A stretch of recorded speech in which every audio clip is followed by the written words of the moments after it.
har bir banda Allohning o'zidagi haqqini ado etishning asosi bo'lmish iymon darajasiga erishish kerak. Allohning zotiga, Allohning sifatiga, Allohning amallariga iymon keltirish kerak. Undan keyin Alloh subhanahu va taoloning o'zi amr qilgan farishtalarga, ilohiy kitoblarga, nabiylarga, oxirat kuniga, yaxshi va yomon qadar Allohdan ekaniga iymon keltirish kabi vahiy orqali kelgan aqida masalalariga iymon keltirish Allohning bandalaridagi buyuk haq, ibodat haqlaridandir.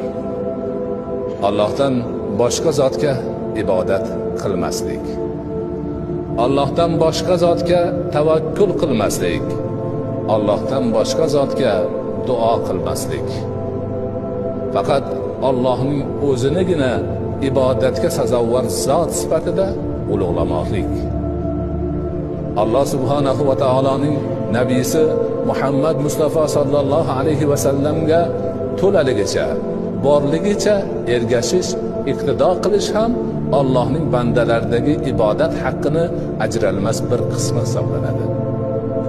Shuningdek, Alloh subhanahu va taolo o'zi shariatida joriy qilib qo'ygan namoz, ro'za, zakot, haj, zikr, qiroati Qur'on kabi ibodat deb nomlangan ibodatlarni hammasini to'la to'kis ixlos bilan ado etib borish ham insonni ibodat burchlaridan, Allohning oldidagi ibodat mas'uliyatlaridan hisoblanadi.